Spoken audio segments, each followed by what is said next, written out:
Cerón de Lucio. Por favor, señor procurador. Primero que nada, déjenme decirles que les agradezco mucho su presencia aquí.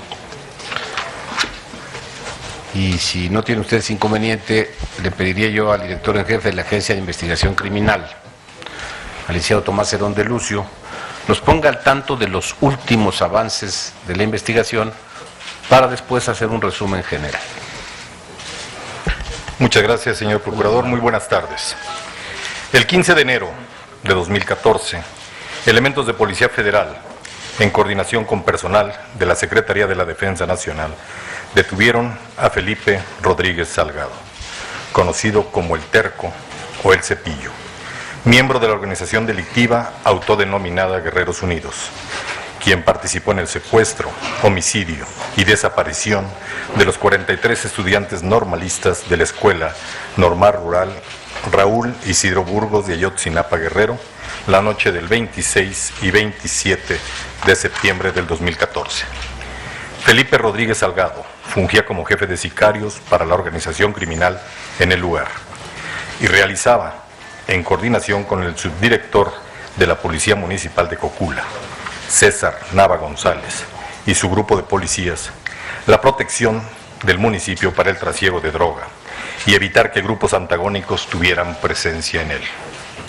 La célula que comandaba Rodríguez Salgado estaba conformada por una docena de informantes y sicarios, quienes realizaban vigilancia, secuestros, homicidio y venta de droga en la zona. Después de los hechos de septiembre en Iguala, Felipe Rodríguez Salgado abandonó Guerrero, dirigiéndose al norte del país, con la finalidad de cruzar Estados Unidos para así poder evadir a la justicia, acción que no pudo concretar y regresó al estado de Morelos. Finalmente, el 15 de enero, la Policía Federal lo ubicó en el municipio de Jiutepec, en donde fue detenido, identificándose en un primer momento con otro nombre. Esta detención ha sido clave dentro de la investigación, no solamente por todos los testimonios. Lo señalan como quien dirigió la operación, conduciendo a las víctimas hasta el basurero, interrogándolas y dando la orden de ejecutarlas e incinerarlas, sino porque él mismo confiesa su participación, corroborando los hechos narrados previamente por sus cómplices. De acuerdo con sus propias declaraciones, se hace la siguiente narración de los hechos de aquella fatídica noche. 26 de septiembre del 2014. Felipe Rodríguez Salgado recibió una llamada en la cual le fue informado que un grupo antagónico estaba atacando Iguala, ordenándole que se trasladara al lugar conocido como Loma del Coyote, donde le serían entregados unos paquetes, haciendo la precisión que dicho sustantivo era utilizado para denominar a los enemigos cuando eran capturados. Extracto de la declaración ministerial del detenido, firmada ante la presencia de su defensor. El Choqui me llamó por teléfono y me dijo que iba a entregar los paquetes que llevaba detenidos y que eran del grupo contrario, los rojos. Fin de la cita. Una vez en Loma de Coyote le fueron entregados, por parte de policías municipales de Iguala y Cocula, un grupo numeroso de estudiantes que bajaron de las patrullas y subieron a 2 camionetas, mismas que fueron conducidas hasta el basurero, donde se les interrogó, ejecutó e incineró. Extracto de la declaración ministerial del detenido, firmada ante la presencia de su defensor. Al llegar al basurero me percaté que todavía estaba un poco prendido el fuego y muchas cenizas, en donde le pregunté al Pato y me dijo que los pusieron en una plancha de llantas, leña, y fueron quemados los detenidos con diésel, terminando de incinerarlos ya por la tarde. Fin de la cita. Felipe Rodríguez Salgado instruyó a Patricio Reyes Landa comprar bolsas de basura. Una vez recogidas las cenizas, las fueron a tirar al río San Juan. Extracto de la declaración ministerial del detenido, firmada ante la presencia de su defensor. Me dan la orden de Gil que fuera a recoger las cenizas para tirarlas en el río, por lo que ordené al Pato que fuera a comprar unas bolsas de plástico y nos regresamos al basurero a recoger las cenizas con una pala que llevaba en la camioneta Estaquitas, y recogimos la ceniza y la echamos en bolsas, y entre Chequel, Huereque, Guasa, Pato, Primo y el de la voz fuimos a tirar las bolsas al río San Juan. Fin de la cita. La confesión de Felipe Rodríguez Salgado coincide con lo narrado por otros detenidos, como lo mostramos en la anterior conferencia, donde se dio a conocer parte de las reconstrucciones de hechos, que constituyen pruebas documentales en video y que hoy, en un momento más, se complementarán con nuevos extractos audiovisuales. Con estas narraciones, asentadas en las declaraciones ministeriales que fueron asistidas por sus defensores, se consolida el móvil, consistente en que los estudiantes fueron señalados por los delincuentes de formar parte del grupo antagónico de la delincuencia organizada en la región. Esa fue la razón por la que privaron de la libertad en un primer momento y finalmente de la vida. Versión que se transmitió de un nivel a otro del grupo delictivo y que surgió de los líderes de la organización, entre los que se encuentran José Luis Abarca Velázquez, María de los Ángeles Pineda Villa y Sidronio Casarrubias Salgado. Con su confesión, que acredita su participación plena y activa en los hechos y con la que se confirman las circunstancias de modo, tiempo y lugar, corroboradas por los dictámenes y pruebas científicas, se comprueban las versiones coincidentes de los otros involucrados. Felipe Rodríguez Salgado ha sido consignado por los delitos de delincuencia organizada y secuestro agravado. La agravante consiste en el homicidio durante la privación ilegal de la libertad y contempla una penalidad hasta de 140 años de prisión, que es la pena que se solicitará al juez le sea impuesta a este y a otros responsables. Felipe Rodríguez Salgado ha sido ingresado al Penal Federal número 1 y enfrentará su proceso por el homicidio de los estudiantes normalistas. Para entender mejor los acontecimientos de aquella noche, es importante señalar el modo en que funcionaba esta estructura delictiva. En su cadena de mando, las órdenes se daban directamente de un líder a un subordinado, al que generalmente conocían solo por el apodo. Este, a su vez, las transmitía al resto de los integrantes de la célula, impidiendo así que los miembros de una parte del grupo conocieran a los de otra. Con esto, garantizaban la supervivencia de la organización, porque cuando un eslabón de la cadena se rompía, la estructura no se veía comprometida en información o en las identidades de sus integrantes. Esto explica lo complicado que fue entender la cadena de sucesos de esa noche, ya que las células cumplían misiones concatenadas por eventos aislados, pero no se conocían entre sí. De esta manera, los diferentes grupos que habrían participado solamente tuvieron conocimiento de una parte de la trama delictiva, lo que nos confirma la existencia de un grupo organizado donde participaban tanto miembros de la delincuencia como servidores públicos, principalmente policías, encabezados por el presidente municipal de Iguala y de su esposa. Se trató de un crimen atípico, no solamente por la magnitud y la violencia a la que fueron sometidas las víctimas, sino porque el nivel de participación y los roles que jugó cada uno de los autores fueron distintos. Esta maquinaria delictiva, los primeros participantes no conocieron nunca el destino final de las víctimas. Los que los trasladaron, entregaron y ultimaron obedecieron las órdenes transmitidas por sus superiores. Por esa razón, podemos asegurar que hubo autores materiales, pero también autores intelectuales. Esta detención y el relato que se hace de ella, sumada a la confesión, es solo una más de las muchas pruebas y evidencias que hay en las averiguaciones. Las declaraciones vertidas por los detenidos y que fueron confirmadas por los elementos materiales, dictámenes científicos, pruebas periciales, testimonios y confesiones, en números que ustedes van a escuchar en este momento, dejan clara la dimensión y la profundidad de la investigación, dándonos la posibilidad y la certeza legal de que los normalistas fueron muertos en las circunstancias descritas y que son los siguientes. Durante la investigación se han realizado 487 dictámenes periciales en distintas especialidades, que soportan y validan científicamente cada parte de la narrativa de los hechos, destacando los que a continuación se describen. Dictamen químico, mediante el cual se hicieron los siguientes hallazgos. Primero, residuos de diésel y gasolina en el suelo del basurero de Cocula.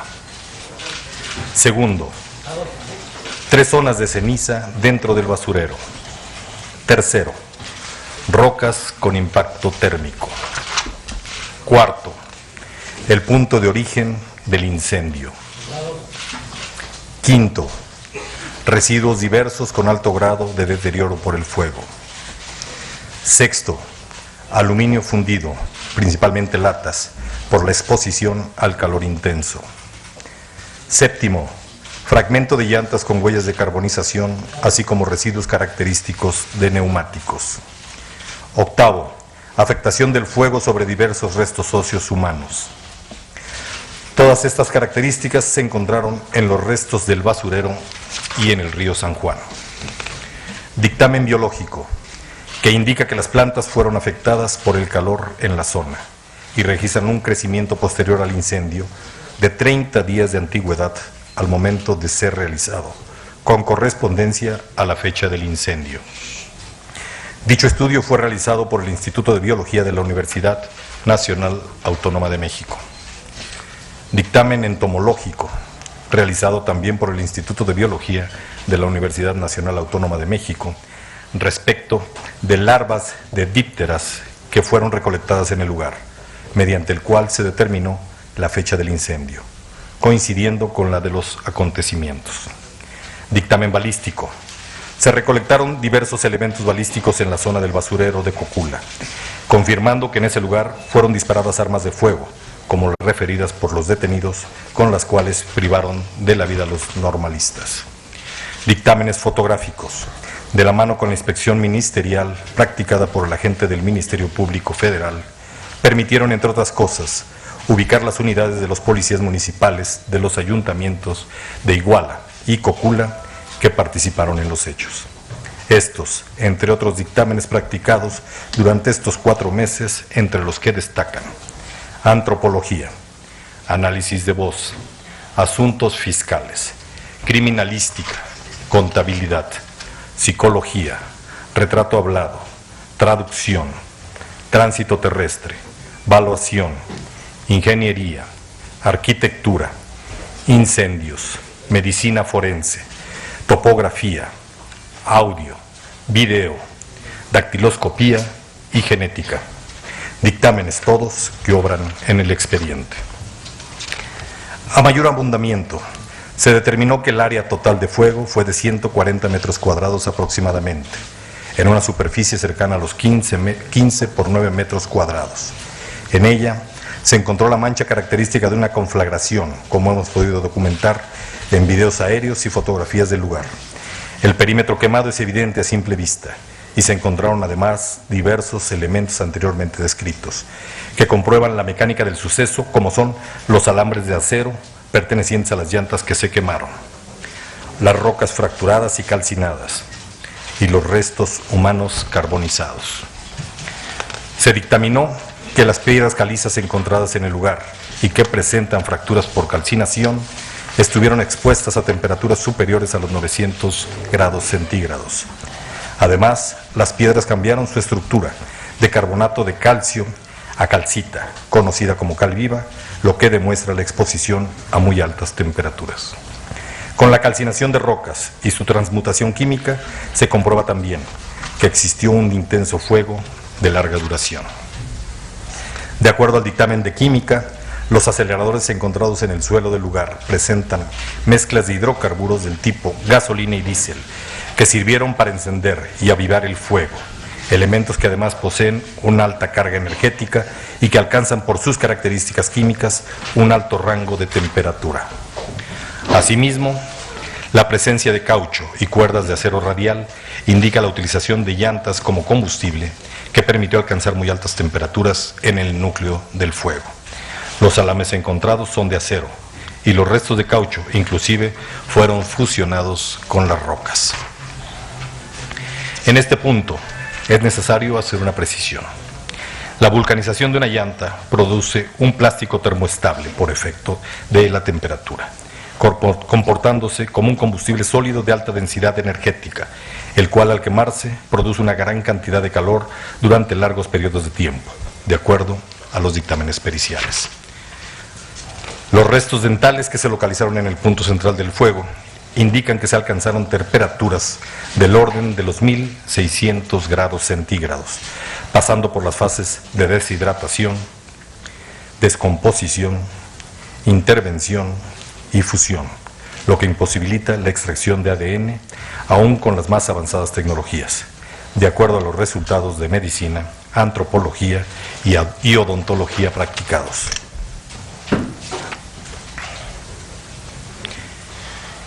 En la imagen se puede apreciar la distancia que hay entre el pueblo de Cocula y el basurero, que es de 8.1 kilómetros por tierra. Se demuestra que no hay una sola casa en el radio de kilómetros, lo que imposibilitó que algún habitante de la zona se percatara del incendio. Además de que es común de que los basureros permanezcan emanando fuego por largos periodos. La entrada de la brecha está resguardada por una reja, donde el día de los hechos algunos de los involucrados montaron guardia para que nadie entrara a la zona. Esto fue corroborado por 2 trabajadores de limpia del municipio de Cocula en su declaración ante el Ministerio Público de la Federación, en la cual refieren tratar de ingresar en la mañana del 27 de septiembre al basurero y les fue negado el acceso por el grupo delictivo. El lugar de los hechos es una hondonada de 800 metros cuadrados, de área afectada y entre 20 y 30 metros de profundidad, dependiendo del lugar de la medición. Para aquellos que han dicho que se trataba de un lugar pequeño, en las imágenes se puede apreciar la magnitud. Por la topografía del sitio, los vientos predominantes fueron propicios para generar un óptimo sistema de oxigenación del fuego contenido, lo que permitió mantener una combustión un tiempo prolongado, asemejando un gran horno. Como se puede observar en la imagen, la zona quemada es amplia y el estudio realizado por los científicos calificados en incendios y explosiones corrobora, sin lugar a dudas, los daños causados por el calor radiante sobre los materiales en el lugar. En la gráfica se puede observar el análisis que se hizo con diversas tecnologías para el estudio del lugar en donde se observa oquedad o cavidad e inclusive se aprecia la mancha generada y característica de una conflagración.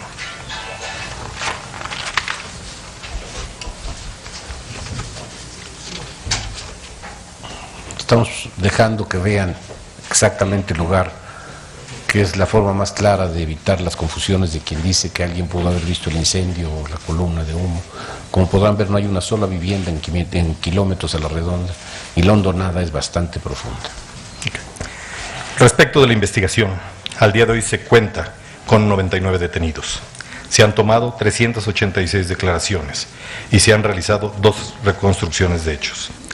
Además, se han realizado 16 cateos, en los que se encontraron diversos indicios y elementos de prueba relacionados con los hechos, destacando una bodega en la que se encontró un arsenal de armas de uso exclusivo de las Fuerzas Armadas, incluyendo más de 54,000 cartuchos útiles de alto calibre. Se aseguraron 93 teléfonos celulares a los diversos miembros de la delincuencia organizada, a los que se les realizó forencia tecnológica por mandato de un juez y que arrojaron datos de su implicación en estos y en otros hechos delictivos plenamente acreditados. De esta información destaca una red de vínculos que permitió acreditar, sin lugar a dudas, que todos los detenidos se encuentran relacionados en los hechos de ese día. Por todo lo anterior, podemos concluir. Te invitamos a seguir cuestionando la información con los siguientes videos.